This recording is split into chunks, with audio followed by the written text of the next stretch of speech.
À la une, visite du ministre d'État, ministre de l'Intérieur et de la Sécurité sur le pont de Béoumi dans le centre de la Côte d'Ivoire. Ahmed Bakayoko est allé constater l'état d'avancement des travaux de construction du pont lancé en 2013. Le bilan à mi-parcours du programme national agricole PENIA était au centre d'une rencontre à Yamoussoukro. Le PENIA a été mis en place en 2012 par le gouvernement ivoirien. Il devrait permettre de réaliser des investissements lourds dans le secteur agricole. L'univers des artisans ferrailleurs d'Abidjan sera revisité dans ce journal. Le secteur regroupe plus de 13 000 personnes. Le métier semble nourrir son homme, mais les ferrailleurs doivent s'organiser pour sortir de l'informel. Voilà pour les titres. Bonsoir à tous et bienvenue dans ce journal. Le ministre d'État, ministre de l'Intérieur et de la Sécurité était à Béoumi, dans le centre de la Côte d'Ivoire. Ahmed Bakayoko y est allé visiter le pont dont les travaux ont été lancés en 2013. Une façon pour le ministre d'État de se rendre compte de l'état d'avancement de l'ouvrage. Kader Sogodougou. Le ministre d'État, ministre de l'Intérieur et de la Sécurité, Ahmed Bakayoko, sur le chantier du pont de Béoumi sur le Bandama. Progressivement, le pont prend forme. Ce pont, attendu depuis 43 ans, va redonner à Béoumi son lustre d'antan. Après la visite, le ministre se dit rassuré de l'état d'avancement des travaux. Les populations elles-mêmes voient au quotidien que c'est un chantier qui progresse. Elles ont attendu 43 années pour voir la fin de ce calvaire et maintenant il leur reste que quelques mois à attendre. Et je crois que j'irai dire au président que les populations souhaitent, en plus du pont, avoir le raccordement parce que le pont ne servira pas à grand-chose si pour venir au pont, on n'a pas une route correcte. Les élus et cadres de la région sont reconnaissants au président de la République, Alassane Ouattara. Le président de la République est venu ici en visite d'État. Il a promis de faire ce pont. Aujourd'hui, c'est une réalité.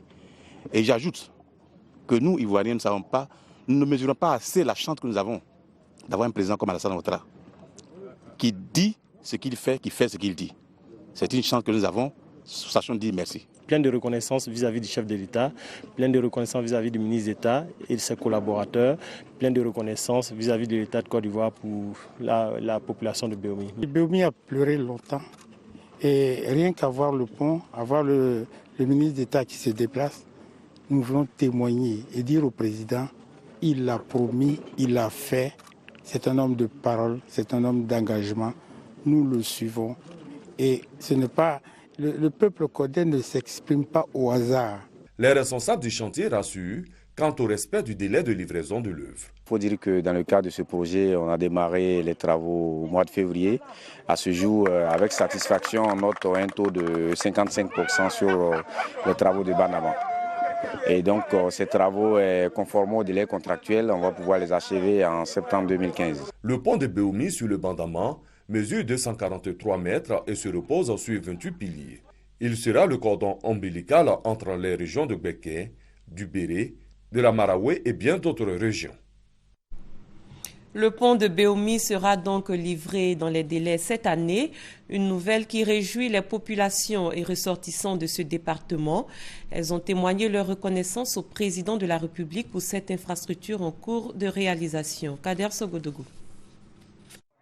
Les populations venues de tout le département, Bodokro, Kondrobo, Marabadiassa, Andok-Kérénou et Béoumi, pour rendre hommage au président de la République, Alassane Ouattara. Ce sont les chefs traditionnels venus de toute la région de Béké qui donnent le ton. Quant à l'appel de Daoukro, nous, chefs traditionnels, dites au chef de l'État que nous nous sommes déjà appropriés de cet appel. Qu'il soit tranquille pour son second mandat, car nous le voterons sans problème. Le porte-parole des populations du département de Béoumi, lui, relève le retour de certaines valeurs dans le pays. À l'Assemblée nationale, nous retrouvons un ministre poli, qui aime la contradiction, qui assume le débat, qui convainc. Il est aimé par les députés. L'ordre du jour. Le ministre d'État, ministre de l'Intérieur et de la Sécurité, Ahmed Bakayoko, a invité la population de Béoumi à l'union et à l'entente, gage de tout développement, et les a exhortés à être prêts à accompagner Alassane Ouattara dans sa volonté de faire de la Côte d'Ivoire une nation prospère et enviée de tous. Merci, cher chef. Votre porte-parole a dit beaucoup de choses. Mais j'ai retenu et j'ai été marqué par une phrase. Il a dit, on sent que le président, c'est un président qui aime sincèrement son peuple. Oui, vous avez tout dit. C'est le président Bédié que je veux saluer, que vous connaissez, qui est un chef. Quand il a parlé, il a parlé. Et quand il a parlé, c'est parce qu'il voit devant, il voit loin. C'est qui est oufouetiste, c'est qui dit que tu es enfant d'Oufoué. Le président Ouattara travaille bien. Le chef, le président Bédié, a parlé. Toi, tu vas dire quoi encore? La mobilisation des chefs traditionnels et l'union sacrée des cadres de Béoumi ont donné une coloration particulière à la cérémonie. Rendons-nous à Barcelone, en Espagne. Les opérateurs ivoiriens y ont présenté récemment les opportunités d'investissement dans le tourisme en Côte d'Ivoire. Une présentation faite à travers des projections de films et des échanges. Patricia Omouetia. En marge de la Foire internationale du tourisme de Madrid, les opérateurs économiques ivoiriens se sont rendus à Barcelone, capitale de la Catalogne, une région du nord de l'Espagne. Ici se tient une rencontre de haut niveau avec plusieurs invités et personnalités du secteur touristique. Une rencontre enrichie de projections sur la Côte d'Ivoire. L'Espagne nous intéresse parce que c'est 65 millions de touristes qui viennent en Espagne. L'Espagne est en train de rattraper petit à petit la France. Et c'est intéressant. Ils ont la culture du tourisme. Aujourd'hui, permettre aux Espagnols d'être en Côte d'Ivoire et également nous apporter leur expérience. C'est ça aussi. Mais visiter un pays que je considère comme neuf en matière de tourisme. Nous sommes engagés dans ces projets et bien entendu avec tout le monde, tous ceux qui peuvent mettre la main à la pâte. Je parle de nos interlocuteurs espagnols, mais je parle aussi de l'administration ivoirienne. Il faut qu'elle soit prête à nous accompagner. Tout investisseur qui viendrait travailler en Côte d'Ivoire, s'il n'est pas dans le tourisme, il a parfois des besoins d'import-export. Et c'est bon de rassurer sur le fait que le port d'Abidjan est un port performant, un port qui se modernise, mais qui a déjà des atouts importants et qui peut leur offrir des bonnes capacités en termes de minimisation de leurs coûts logistiques. C'est cela que nous avons jugé bon donc de leur expliquer nos potentialités. Les échanges se sont poursuivis avec les tours opérateurs catalans et les autorités du port et de la mairie de Barcelone. Une journée bien remplie pour les opérateurs ivoiriens qui a pris fin avec la signature du livre d'or sur l'invitation de Andrés Carasso Vendrell, le consul de Côte d'Ivoire. Nous l'avions annoncé, une délégation de la communauté portuaire d'Abidjan a séjourné récemment à Paris, en France. Un séjour mis à profit pour présenter le potentiel du port autonome d'Abidjan. Après une réunion d'information avec les opérateurs dans la capitale française, la délégation ivoirienne a été reçue au siège social de CEMA-CGM. Ce groupe a été invité à faire d'Abidjan son port hub sur la côte ouest atlantique. Ali Diarasouba. Le groupe CEMA-CGM est présent dans 400 ports dans le monde avec près de 650 agences. Il pratique 570 000 lignes maritimes et est le troisième groupe mondial de transport maritime par conteneur. En ce qui concerne la Côte d'Ivoire, CEMA-CGM est le premier transporteur maritime de conteneurs du pays avec plus de 53% de part du trafic total du terminal à conteneurs de Vridi et plus de 90% de part du trafic total en transbordement. C'est donc un partenaire important que la communauté portuaire d'Abidjan est allée rencontrer à son siège de Marseille pour demander aux géants français de faire d'Abidjan son hub, chose que le groupe est disposé à faire pourvu qu'il y ait beaucoup plus de flexibilité dans les procédures administratives. Nous avons vu ensemble quelles sont les possibilités et d'expansion de notre présence en Côte d'Ivoire, aussi bien dans le domaine maritime que dans le domaine du transport en général. Et je pense qu'il y a de très belles perspectives qui s'annoncent pour les deux parties. Face à la forte volonté de CEMA-CGM de faire du port autonome d'Abidjan son hub, le représentant du ministre des Transports, son directeur de cabinet, ainsi que le directeur général du port autonome d'Abidjan ont rassuré l'ensemble des dirigeants du groupe que toutes les actions seront mises en œuvre afin de les accompagner efficacement dans le développement durable de leurs activités à Abidjan. Nous pensons que c'est un dossier qui va être regardé de près et nous allons transmettre le dossier au ministre de tutelle qui à son tour verra avec le gouvernement dans quelle mesure ces mesures-là pourraient être examinées. Vu la volonté et l'engagement de l'État à nos côtés par la présence du directeur du cabinet du ministre au cours de cette mission, je crois qu'assez rapidement les solutions seront trouvées pour permettre l'activité durable du CMA-CGM au port d'Abidjan. Cet engagement à lever tous les obstacles pour un accroissement des activités de CMA-CGM à Abidjan porte déjà ses fruits.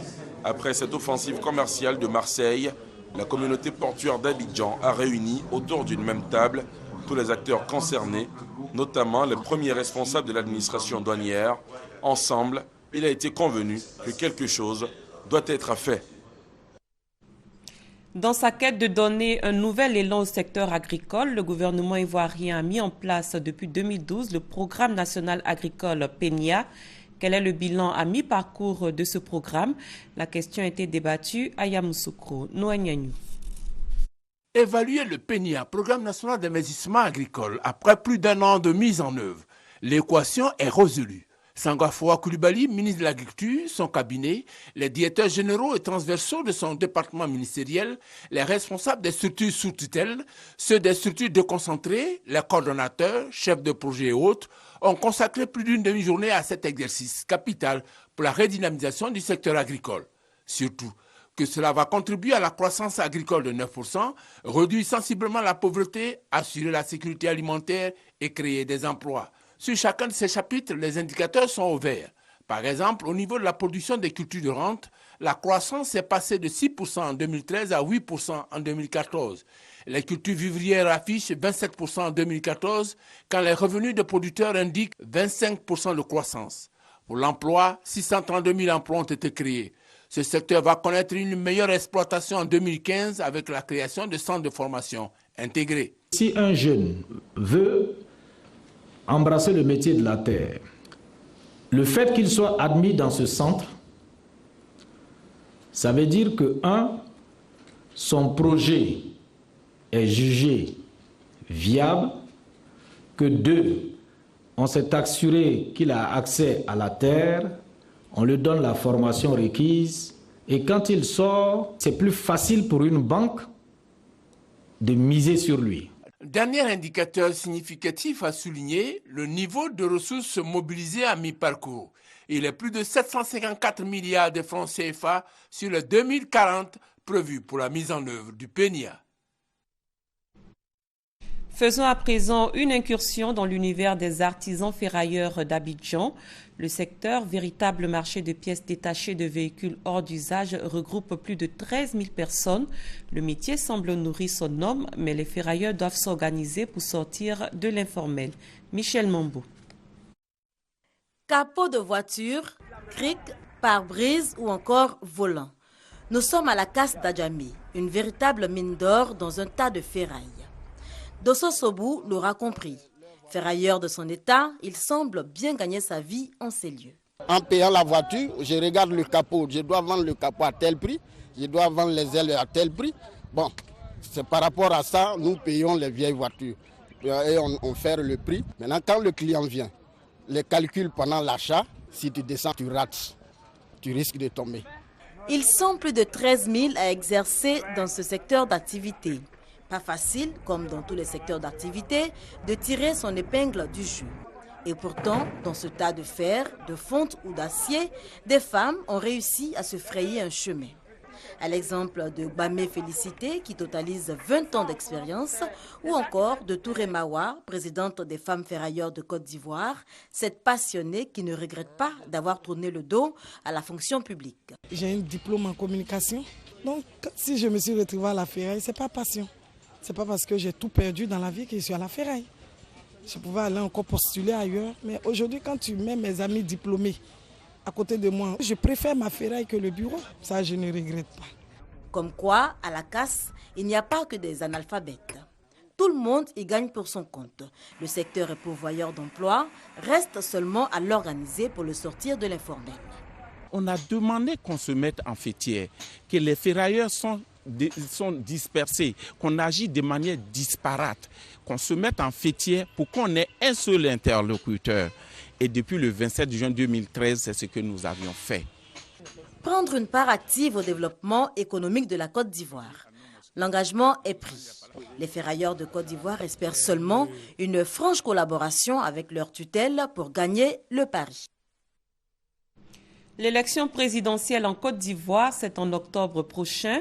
En prélude à ce scrutin, le mouvement pour la remobilisation des républicains MRDR mobilise ses troupes. Ce mouvement a investi récemment sa coordination à Tiébissou. Son but est de faire réélire le président Alassane Ouattara. Abou Sanogo. Réconcilier les militants du Rassemblement des Républicains avec leur parti. Proposer des solutions pour une victoire éclatante du président Alassane Ouattara en octobre prochain. Contribuer à l'émergence d'une Côte d'Ivoire nouvelle et promouvoir la paix et la réconciliation entre les Ivoiriens de tous bords politiques. Ce sont les objectifs du MRDR, le mouvement pour la remobilisation des Républicains qui a procédé à Tiébissou à l'investiture de son coordinateur. Le MRDR, mouvement pour la remobilisation des Républicains, a été créé afin de booster le parti, booster les militants, aller vers les militants, faire du corps à corps jusqu'aux prochaines élections pour faire de notre président sortant le président reconduit avec une majorité écrasante. Invité spécial de cette cérémonie d'investiture, le président de la Force 2015, Charles Niaouré, a exhorté la section départementale du MRDR et la population de Tiébissou à la mobilisation autour de la candidature du président Alassane Ouattara. Nous sommes avec ceux qui sont pour cette réélection du docteur Alassane Ouattara. Nous serons partout où le besoin va se faire sentir pour dire aux Ivoiriens que le choix véritable, le meilleur choix qui puisse nous conduire à l'émergence, c'est bel et bien Alassane Ouattara. Autre objectif du MRDR, mener des actions sociales en faveur des militants du RDR et des populations défavorisées et exprimer son opinion sur les questions qui touchent à la réélection du président Alassane Ouattara et à la bonne marche du Rassemblement des Républicains. La troisième conférence des ministres africains en charge de l'état civil a refermé ses portes vendredi à Yamoussoukro. Les participants se sont engagés à œuvrer pour le financement et le maintien des plans d'enregistrement des faits d'état civil. Le cas échéant, les ministres africains en charge de l'état civil disent être prêts à mobiliser des ressources pour couvrir le déficit de financement. Le bilan de cette troisième conférence des ministres en charge de l'état civil a été évoqué par Félicien Amani Ipou, préfet hors grade. Il était l'invité du magazine du dimanche. On l'écoute. Le bilan, il est porteur d'espoir, dans la mesure où les assises de Yamoussoukro ont décidé, vous l'avez souligné tout à l'heure lors de votre propos, de décréter la décennie de l'état civil. C'est une prise de conscience générale. Dans le cadre de cette décennie, chaque pays, et la Côte d'Ivoire aussi, nous allons travailler. Deuxième chose, c'est la mobilisation des ressources. Puisqu'il y a une réforme à faire, il faut des ressources pour conduire cette réforme-là. Et je crois que la déclaration des ministres là-dessus permet d'envisager des perspectives heureuses, puisque des institutions internationales comme la Commission de l'Union africaine, comme la Commission économique de l'Afrique et la BAD vont s'engager à accompagner nos États dans la recherche des ressources pour traduire en acte les réformes que nous allons engager. Dès la fin des assises, le ministre d'État, ministre de l'Intérieur et de la Sécurité a instruit la Direction générale de l'administration du territoire d'engager immédiatement avec toutes les parties prenantes les différentes démarches et les différentes étapes pour que la Côte d'Ivoire, dans le cadre de cette réforme, puisse apporter son concours, partager son expérience, mais aussi atteindre l'objectif qui est fixé au terme de la décennie. Les populations sensibilisées à une meilleure connaissance des ouvrages d'assainissement. La campagne a été initiée par le programme d'urgence pour la restauration des services sociaux et administratifs de base en partenariat avec la BAD et le gouvernement. L'opération va se dérouler dans les 13 communes du district d'Abidjan. Elle a été lancée aujourd'hui. Moussa Konati. Stationnement d'eau usée, inondations, prolifération de mouches et microbes vecteurs de maladies. Ce sont entre autres les conséquences de la mauvaise gestion des ouvrages d'assainissement. Une situation que veut corriger le programme d'urgence pour la restauration des services sociaux et administratifs de base, PUSAB. Une campagne de sensibilisation est lancée en faveur des populations. Il s'agit de leur expliquer l'importance des ouvrages d'assainissement, leur rôle et les risques liés à leur mauvaise utilisation. Ce que nous recherchons aujourd'hui, un réel changement de comportement à tous les niveaux de la société, toutes les couches socio-professionnelles de la société, que nous puissions vraiment changer de comportement et garder notre environnement sain. Ça va nous éviter beaucoup de choses. Le programme d'urgence pour la restauration des services sociaux et administratifs de base PUSAB est le fruit d'un partenariat entre la Banque africaine de développement BAD et l'État ivoirien. Cette campagne de sensibilisation va couvrir les 13 communes du district d'Abidjan. Lutte contre le VIH-Sida, la radiodiffusion-télévision ivoirienne et le PEPFA ont offert hier aux populations de Yopougon un concert. C'était l'occasion pour le PEPFA de faire le bilan de son émission Spotlight Sida. On en parle avec Eric Gori. La place Figayo a refusé du monde ce samedi 14 février, jour de la Saint-Valentin, fête des amoureux. En ligne de mire, la sensibilisation contre le VIH-Sida. On peut aussi procéder à des tests de dépistage gratuits. Des actions pour faire le bilan de l'émission Radio-Télé Spotlight Sida. Voilà aujourd'hui un an qu'à travers ce rendez-vous en 15, une équipe de professionnels s'est engagée à mettre KO ce fléau en Côte d'Ivoire. La RTI se veut plus proche de ses téléspectateurs. Spotlight Sida, Spotlight Sida, Spotlight Sida. Côté spectacle, le podium installé n'a pas chômé. De nombreux artistes ont fait vibrer le public au rythme des mélodies et pas des danses.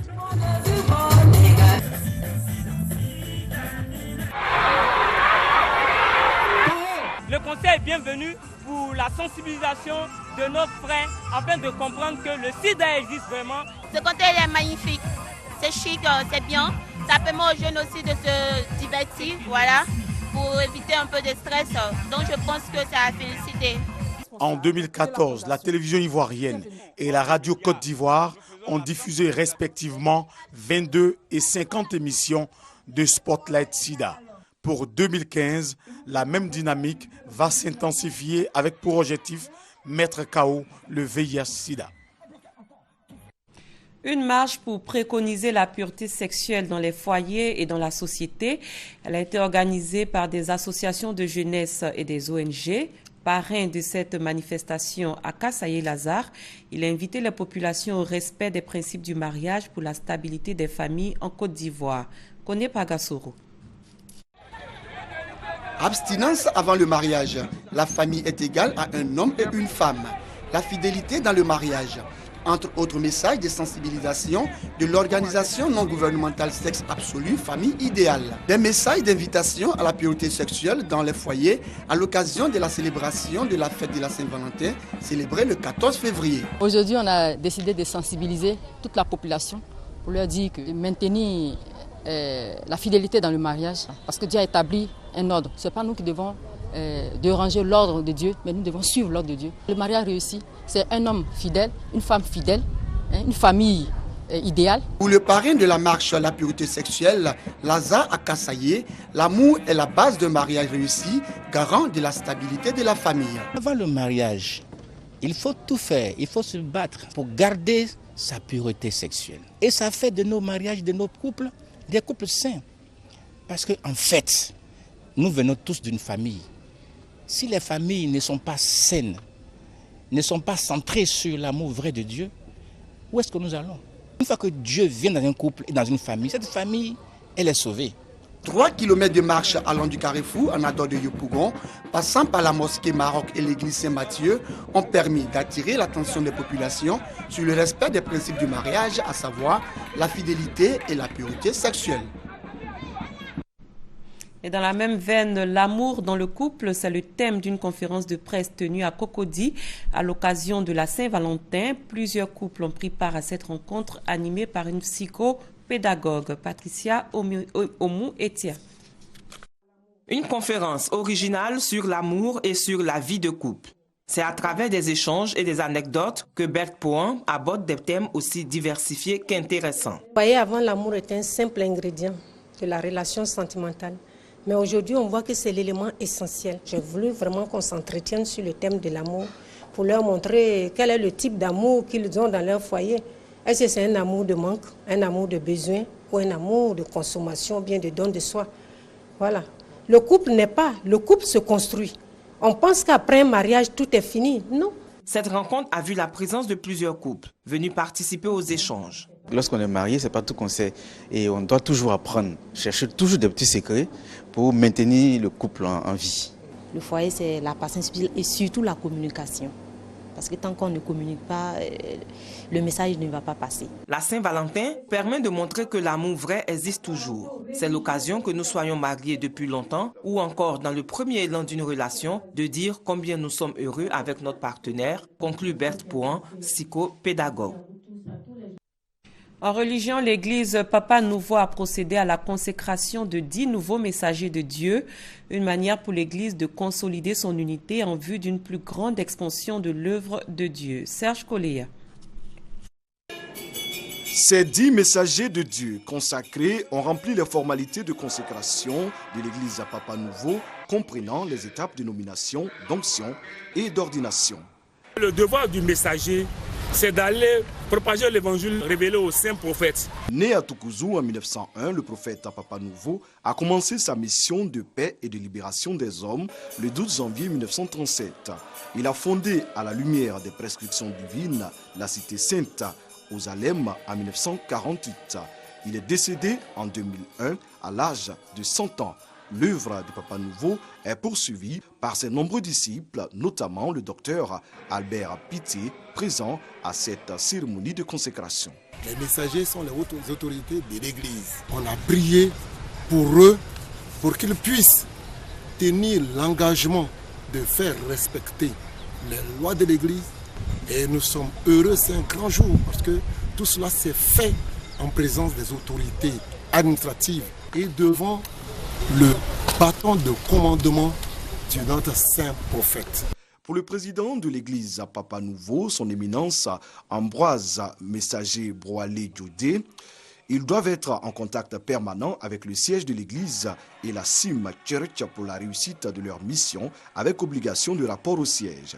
Ils doivent veiller au bon fonctionnement des églises, assurer la paix, sensibiliser la jeunesse à la pratique religieuse. Chaque messager s'est engagé à respecter la mission selon les lois et le code de l'église Papa Nouveau. À l'étranger, au Danemark, des fusillades ont eu lieu hier soir dans un centre culturel et près d'une synagogue de Copenhague. Bilan 2 morts et 5 blessés. La police danoise estime avoir abattu l'auteur des 2 attaques. Et c'est la fin de ce 23h. Merci de l'avoir suivi. Très bonne suite de programme sur RTI1.